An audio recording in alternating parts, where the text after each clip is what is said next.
między grobami ofiar pogromu.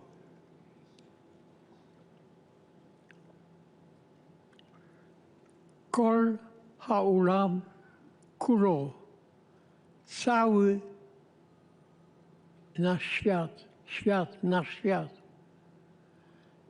Gesher car מאוד jest niczym bardzo wąski pomost.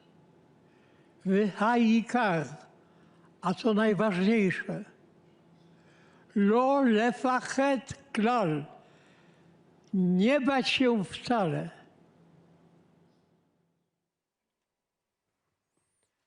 Szanowni Państwo, wysłuchaliśmy głosów ocalałych z Auschwitz.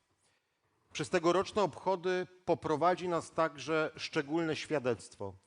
Świadectwo Zaumena Gradowskiego, który został deportowany do Auschwitz wraz z całą rodziną z getta w Grodnie.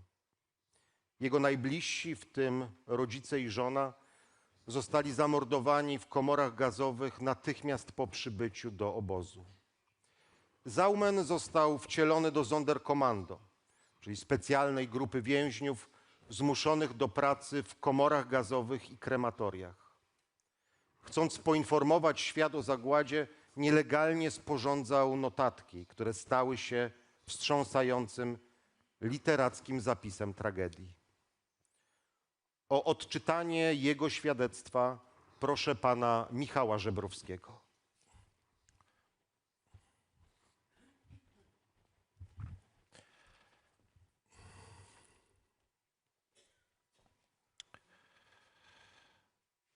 Kochałem go. Z drżeniem oczekiwałem jego przybycia. Niczym wierny sługa stałem godzinami i podziwiałem jego piękno i urok. Był najbardziej zaufanym przyjacielem człowieka. Człowiek powierzał mu tajemnicę swojego życia i wszystko przed nim odsłaniał. Pod jego panowaniem czuł się bezpieczny, spokojny, szczęśliwy, zadowolony, pełen otuchy, nadziei. Tak było kiedyś, gdy widywałem go jeszcze na niebie mojej wolności, kiedy byłem jeszcze człowiekiem równym innym ludziom. Byłem dzieckiem swoich rodziców, żyłem wśród braci, sióstr. Miałem żonę, która mnie kochała. Wtedy księżyc był dla mnie źródłem życia, szczęścia, ponieważ upajał mnie swoją hojną dłonią i byłem oczarowany jego urokiem i przepychem. Ale dzisiaj, gdy samotny i opuszczony, jestem jedyny, który tu pozostał. Gdy mój dom, moja rodzina, mój świat, mój naród zostali niewinnie, okrutnie zgładzeni przez tych piratów. A ja, jeden z miliona skazanych na śmierć, siedzę teraz w swoim więzieniu zakuty w kajdany. Dzisiaj, gdy go widzę, uciekam przed nim, jak przed upiorem. Dlaczego spacerujesz dzisiaj taki rozmarzony, zakochany, zaczarowany jak ongiś, nie przejmując się w ogóle tą wielką zagładą, którą ci mordercy i piraci sprowadzili na ten świat? Dlaczego jesteś nieczuły? Czyż nie brak ci milionów żywych istot, które żyły bezpiecznie, spokojnie, beztrosko w całej Europie, aż przyszła burza i zalała świat morzem krwi? Dlaczego, serdeczny księżycu, spoglądając na ten pustynny świat, nie dostrzegasz opustoszałych domów, zgaszonych świateł, życia, które zniknęło?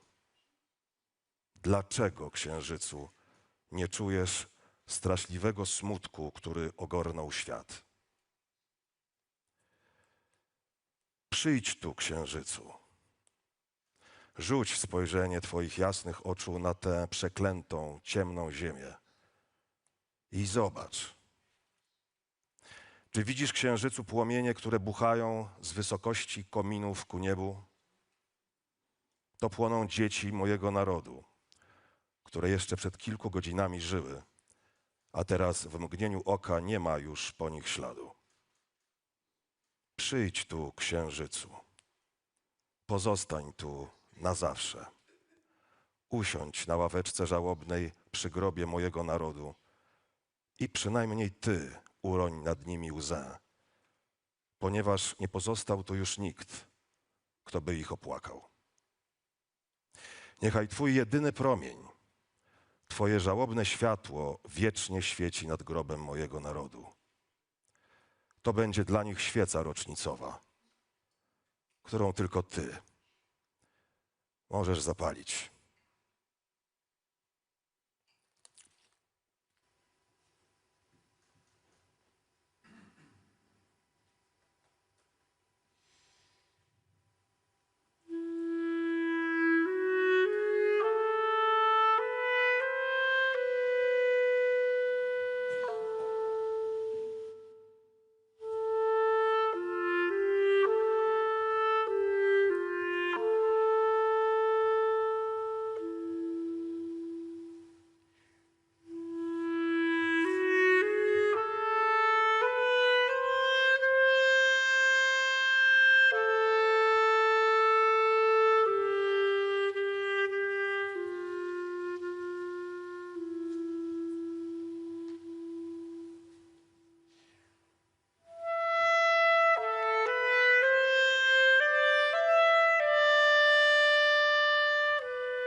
O zabranie głosu proszę ocalałego z Auschwitz, pana Bernarda Offena.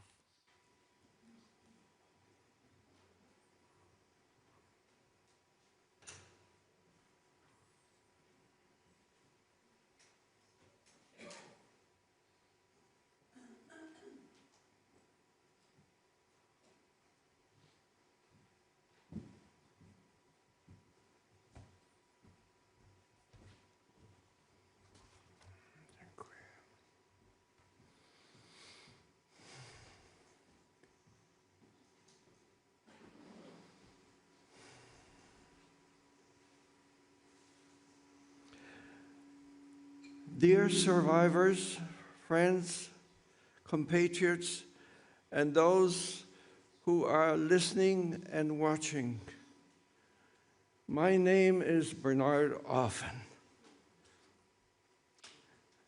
I have come to this place of death to talk to you about life. Although I feel torn to pieces inside, I'm almost 97 years young, and I'm a survivor of 5 camps, including this one. Why do I mention those days when you survive the Holocaust, when each day was a struggle to stay alive? You realize that each day of life is precious. I was born in Krakow and had a pretty fine life before the war started. I lived with my father and mother, Jacob and Gittel, and my sister Miriam, and my brother Sam and Nathan. I was the youngest.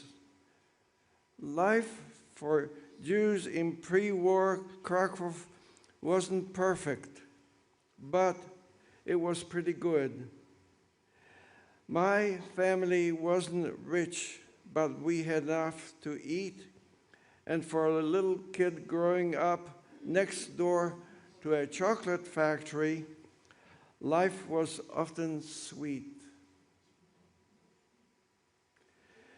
When the Germans invaded, life changed pretty fast.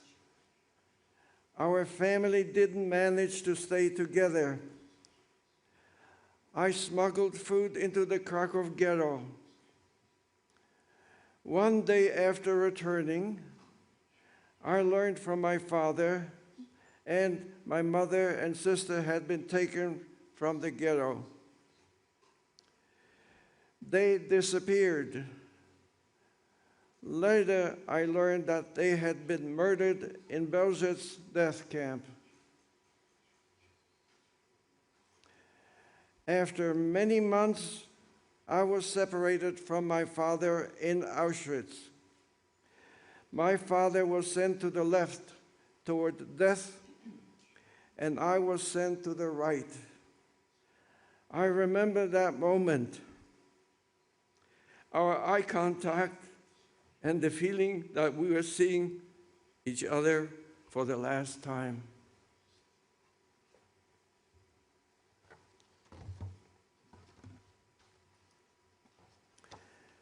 He was sent to his death, and I was given a chance to live.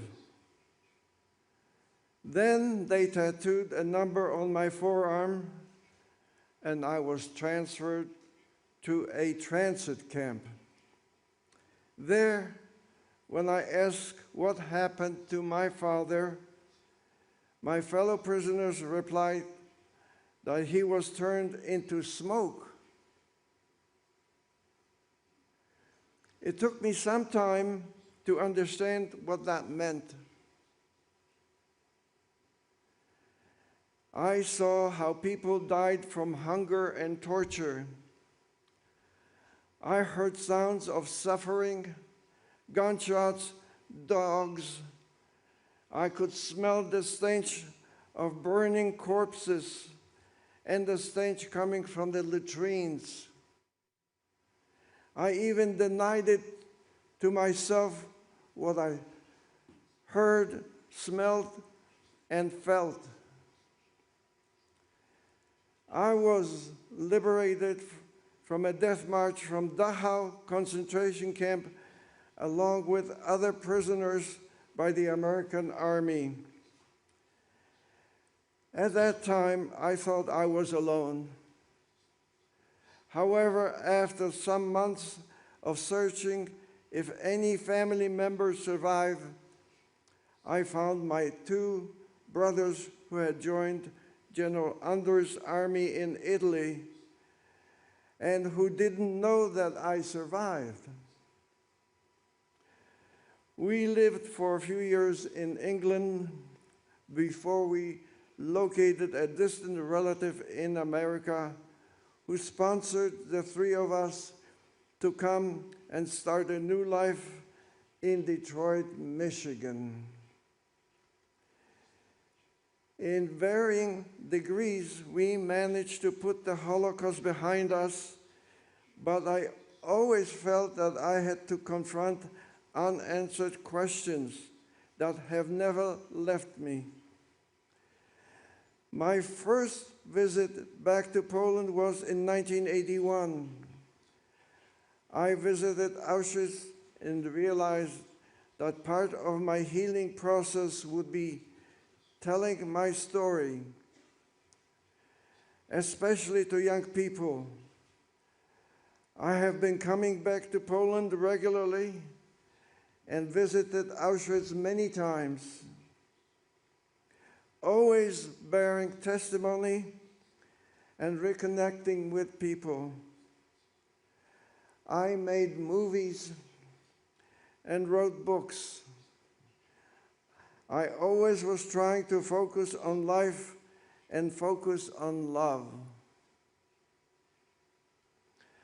I learned that the only way forward we have as a people is not through revenge, anger, and resentment for crimes as awful as the Holocaust.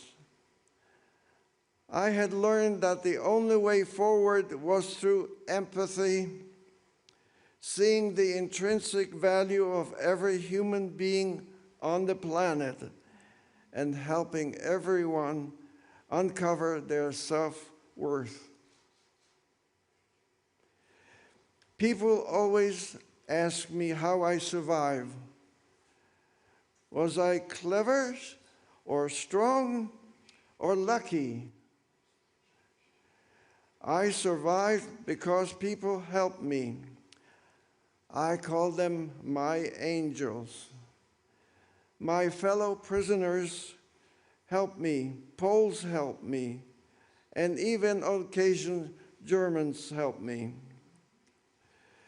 The Holocaust showed me how awful human beings can be, but also, more importantly, how caring, and courageous, and empathetic we can be, we must be.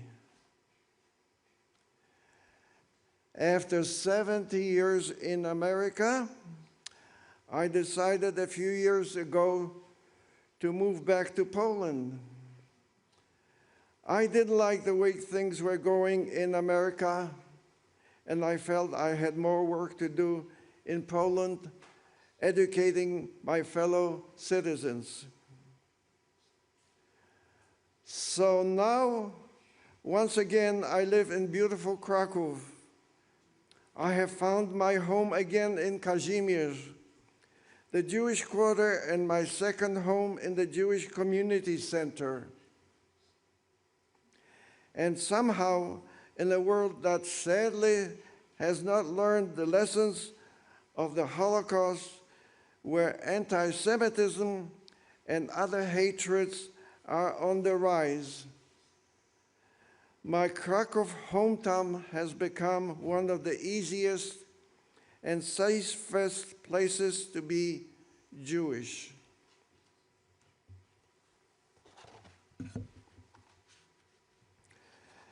Every June, I do something incredible.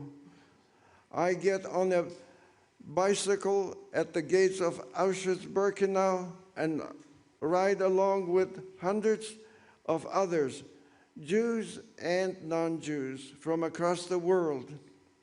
From the darkness and despair of Auschwitz-Birkenau to the life and hope of the reborn Jewish community in Krakow during the ride for the living. Today, as I look at contemporary times, I see many signs I know all too well. I see hatred resurgent. I see violence beginning to be justified once again. I see people who believe their anger is more valuable than another human life. I say this because I am an old man who has seen where indifference leads to. And I say this because I believe.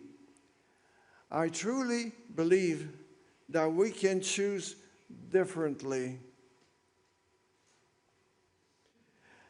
I ask you today, let memory not be a burden. Let it be a light that guides us in the darkness. We, the witnesses, will soon pass away, but I believe this light will remain with you.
Szanowni Państwo, zapaliliśmy symboliczne światło pamięci. A o zabranie głosu proszę pana Josiego Matiasa, przedstawiciela darczyńców Fundacji Auschwitz-Birkenau.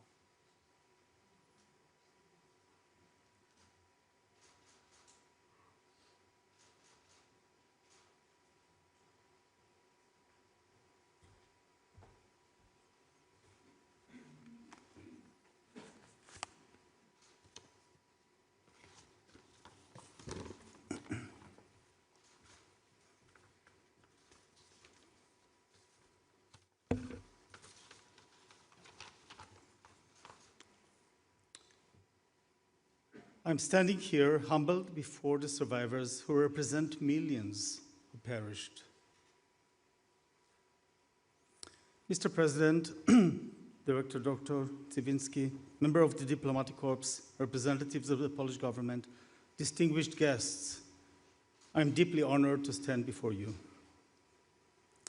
As someone born and raised in Israel, the Holocaust was not a chapter in history book.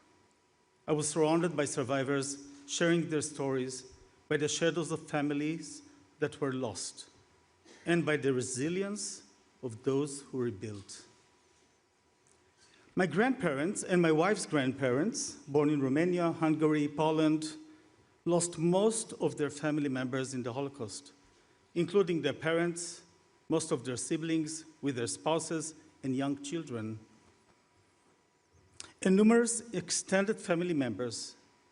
I remember the never-ending pain in their eyes and the pictures of their loved ones who perished. My family is not an exception. Many Israelis and Jews and non-Jews around the world share the same history. As I'm standing here, I seek to honor the memory of all the millions who perished. I clearly remember the first visit to Auschwitz 14 years ago. Standing on this ground transformed the stories, pictures, and documentaries into crushing reality, feeling the magnitude of silence that is impossible to convey, the realization that what happened here is beyond comprehension. Returning today, I feel that weight again, listening to the moving testimonies we just heard and the inspiring words of Mr. Bernard Offen. I am moved beyond words. It is a stark reminder that while the history is vast and the magnitude of the Holocaust is unimaginable, the loss was always individual. A face, a name, a life cut short, a whole family line becoming extinct. Lechol ish yesh shem. Just recently, I visited the Warsaw Ghetto. Walking there was a profoundly touching experience for me, getting a glimpse into the scale of the history, communities, and lives that were erased. And the visit at the monument to the ghetto heroes was a reminder of the admirable bravery under unmanageable conditions. We're approaching a critical threshold. We're moving from the era of living memory to the era of historical memory. As the voices of the witnesses inevitably fade, the silence threatens to return. Our work is not just about keeping the historical data, but also making information accessible to everyone, everywhere. This is key to preserving the memory of the Holocaust. Technology can be a powerful tool for promoting education and remembrance. Never again is not a passive hope. It is an active imperative. It demands our unwavering attention. That is why, over 15 years ago, I was proud to start and help lead an effort to digitize Holocaust documents and make them broadly available, partnering with museums around the world. From Yad Vashem in Jerusalem to right here at the Auschwitz-Birkenau Museum, to ensure history is preserved for future generations and never forgotten. What eventually became Google Arts and Culture were now hundreds of museums, archives, and collections of humanity's precious heritage from all over the world are made available online, in fact started with this urgent mission to ensure the documents, photographs, and artifacts of the Holocaust were preserved. And no longer bound to physical walls. To ensure that the information and the truth remain accessible to billions of people, regardless of where they live. I will never forget a message I received from an Auschwitz survivor living in Australia. He told me that for the first time in over 65 years, he was finally able to see the faces of the friends he has lost and the streets of his childhood town. It was a deeply personal restoration of a world taken away. Since then, I have heard so many other families who, through this work, had finally seen images of relatives they thought had vanished forever. But today, these memories are being challenged by growing shadow of distortion. The preservation of testimony has never been more critical. It is no longer enough to simply make information available. Our responsibility is to ensure it remains trusted and deeply understood. By leveraging technology, we can transform historical content into living memory, one that remains accessible and profoundly felt by the generations to come. So we're redoubling our efforts. We're working with the Auschwitz-Birkenau Museum to leverage the best of our technology, to help empower those who are doing the important work. We want to help preserve these testimonials, to allow the world to experience this place through digital lenses. Nothing can replace the experience of standing here in person. Nothing replaces the first-hand experience of the freezing air and the silence of this place. But we must reach the millions who cannot make the journey.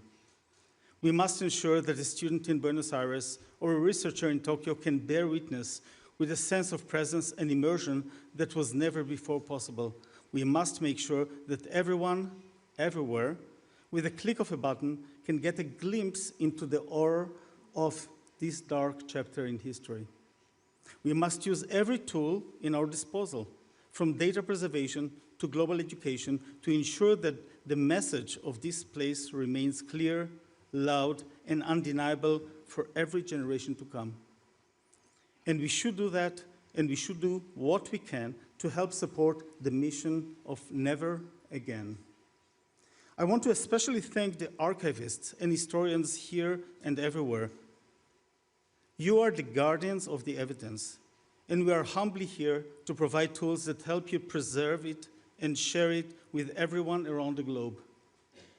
I want to express my sincere thanks to the Auschwitz-Birkenau Museum and Foundation for your tireless, holy work. Please know that we remain committed to supporting you in this shared mission. As I'm standing here, I seek to honor those who rebuilt, and I seek to honor the memory of all the millions who perished. Yeh zichram baruch.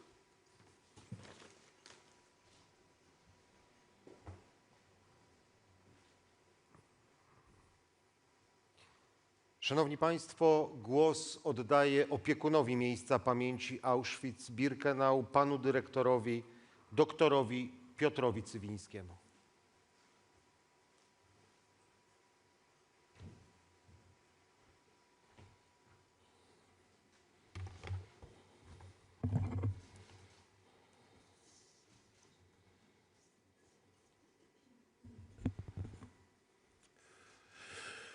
Człowiek postawiony wobec zdarzeń niespodziewanych, nieprzewidywalnych i niezrozumiałych, opiera się w dużej mierze na swoim doświadczeniu. To w doświadczeniu szuka punktów odniesienia, podpowiedzi, ratunku. Człowiek bez doświadczenia jest bezradny. Doświadczenie jest mocą. W czasach szybkich zmian, w okresach niestabilności, w chwilach niebezpiecznych, nieprzewidywalnych i trudnych do ogarnięcia, wszyscy szukamy ratunku, punktów odniesienia, pomocy w pamięci. Pamięć pomaga w rozeznaniu, w unikaniu zagrożeń, w obieraniu kierunków i świadomym wyborze działań. To pamięć jest naszą ostoją, wsparciem, źródłem ocen najtrudniejszych sytuacji. To z niej wynika potrzeba i hierarchia naszych kroków i czynów. Pamięć jest potęgą, dokładnie tak jak doświadczenie. Pamięć i doświadczenie to są w istocie bliźniacze pojęcia. Podobne do siebie, jak tylko może być bliźniacze rodzeństwo. Są jak skarby, jak drogowskazy, jak podpowiedzi i ostrzeżenia. Dziś żyjemy w czasach trudnych, w których pęka budowany wielkimi wysiłkami ład, w których prawo międzynarodowe jest gwałcone, w których całe systemy reguł i wartości sypią się na naszych oczach. Widzimy dziś wszyscy jaśniej ogromną wagę doświadczenia i pamięci. Gdyż poruszamy się coraz bardziej w sytuacjach niespodziewanych, nieprzewidywalnych i niezrozumiałych. Musimy więc polegać na doświadczeniu i jej bliźniaczce pamięci. Pamięć nie jest ciężarem, wskazuje na sens. Pamięć nie wynika z obowiązku, mnoży bowiem przede wszystkim szanse. Pamięć nie powinna być postrzegana w kategoriach lekcji do odrobienia, ale dużo bardziej jako źródło realnego wsparcia, wzmocnienia, wzrostu świadomości, rozszerzenia i pogłębienia swojego rozeznania. Tylko ten, kto nie ceni doświadczenia, nie doceni także i pamięci.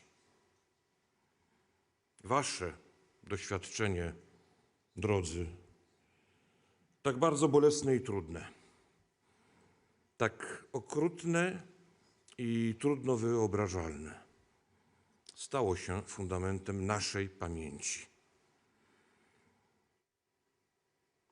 Jest więc dziś, w wichurze dzisiejszych wyzwań i zagrożeń, naszym skarbem, drogowskazem, podpowiedzią, ostrzeżeniem.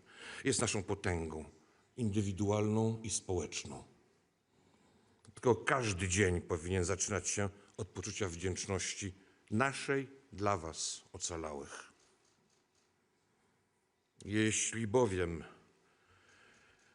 odrzucilibyśmy pamięć i doświadczenie, rychło zaczniemy znowu, jak Zaumengradowski, zarzucać bezczynność nawet księżycowi, błagając, aby przyszedł, rzucił spojrzenie swoich jasnych oczu na przeklętą, ciemną ziemię i zobaczył.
Szanowni Państwo, niech te zapalone znicze będą symbolem naszej pamięci o ofiarach obozu Auschwitz.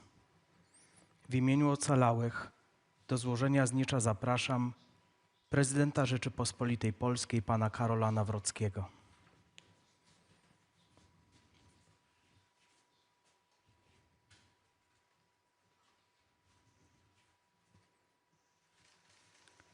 Znicz zostanie złożony przy pomniku poświęconym ofiarom Auschwitz, znajdującym się między ruinami komór gazowych i krematoriów 2 i 3. Zapraszam przedstawicieli darczyńców, pana Josiego Matiasa oraz pana Rowana Barnetta ze wspierającej miejsce pamięci firmy Google oraz pana Wojciecha Soczewicę, dyrektora generalnego Fundacji Auschwitz-Birkenau.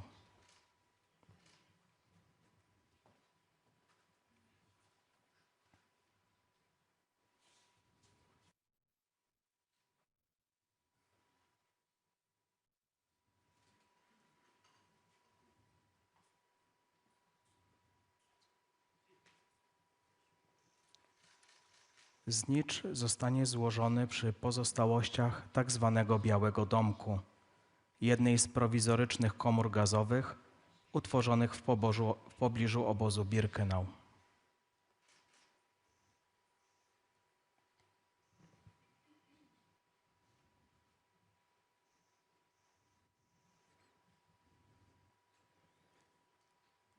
Zapraszam opiekunów miejsca pamięci, ministrę kultury i dziedzictwa narodowego panią Martę Cieńkowską, sekretarza Międzynarodowej Rady Oświęcimskiej pana Marka Zająca oraz dyrektora muzeum pana doktora Piotra Cywińskiego.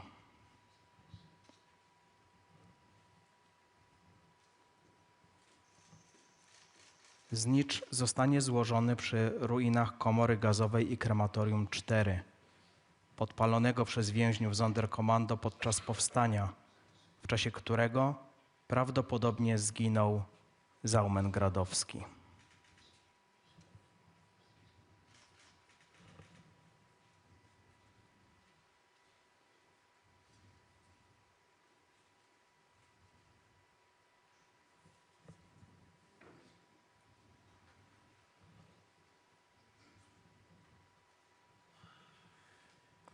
Szanowni Państwo, do odmówienia wspólnej modlitwy zapraszam rabina Tomera Rechowi, biskupa diecezji bielsko-żywieckiej, Jego Ekscelencję biskupa ordynariusza Romana Pindla,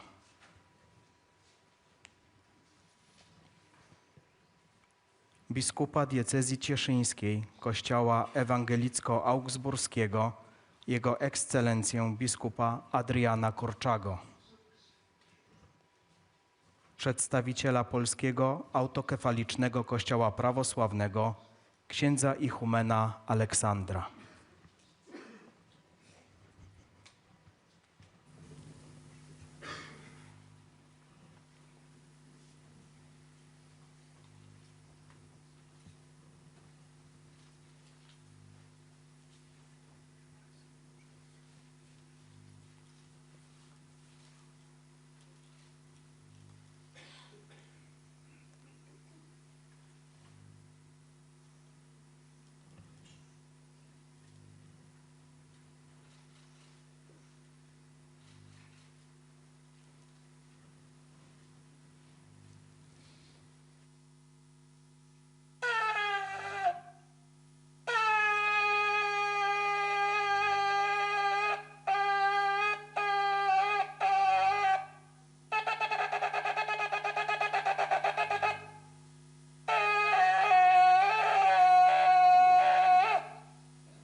מזמור לדוד.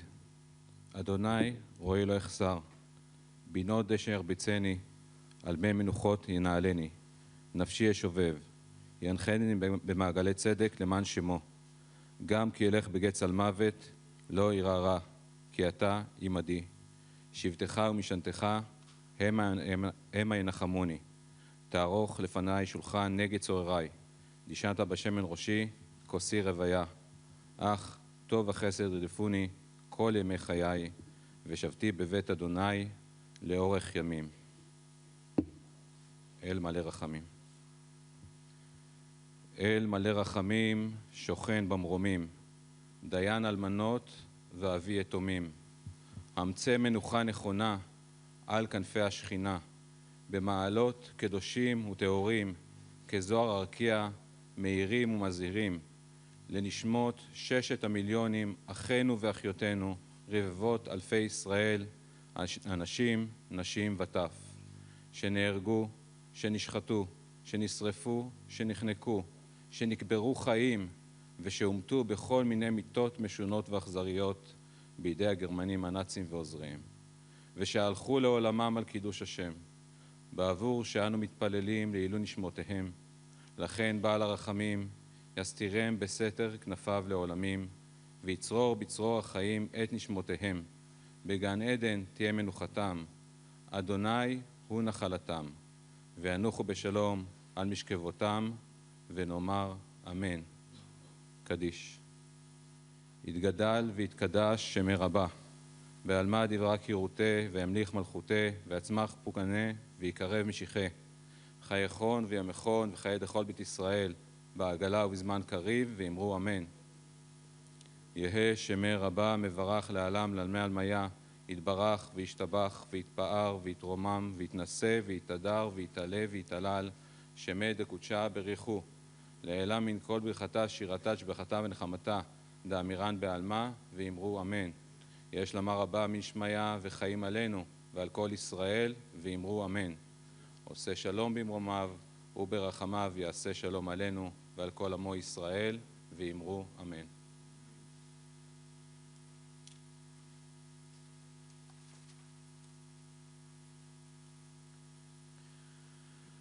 Wieczny odpoczynek racz im dać, Panie, a światłość wiekuista niechaj im świeci.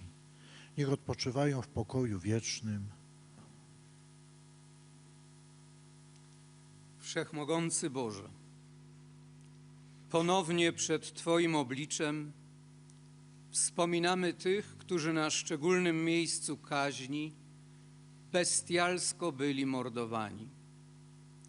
Ufamy, że w Tobie, naszym Bogu, znaleźli wybawienie z cierpienia i doświadczyli zwycięstwa życia nad śmiercią oraz obdarowani zostali wiecznością.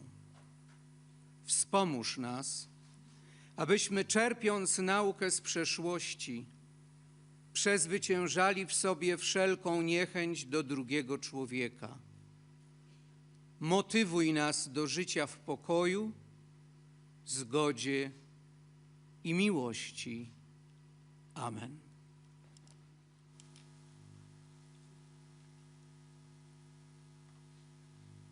Boże duchów i ciała wszelkiego, który śmierć zdeptałeś, szatana obezwładniłeś i darowałeś życie Twemu światu. Sam, Panie, daj odpoczynek duszom w tym obozie umęczonych Twoich sług, w miejscu światłości, w miejscu szczęśliwości, w miejscu pokoju, skąd ucieka boleść, smutek i westchnienie. Przebacz im jako dobry i miłujący człowieka Bóg wszelki grzech popełniony przez nich słowem, uczynkiem i myślą, gdyż nie ma człowieka, który by żył i nie zgrzeszył. Ty bowiem jesteś bez grzechu, sprawiedliwość Twoja jest sprawiedliwością na wieki, a słowo Twoje jest prawdą. Amen.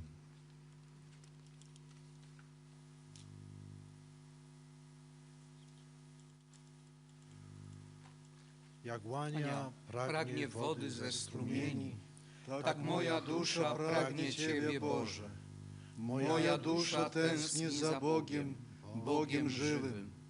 Kiedy przyjdę i ujrzę oblicze Boga.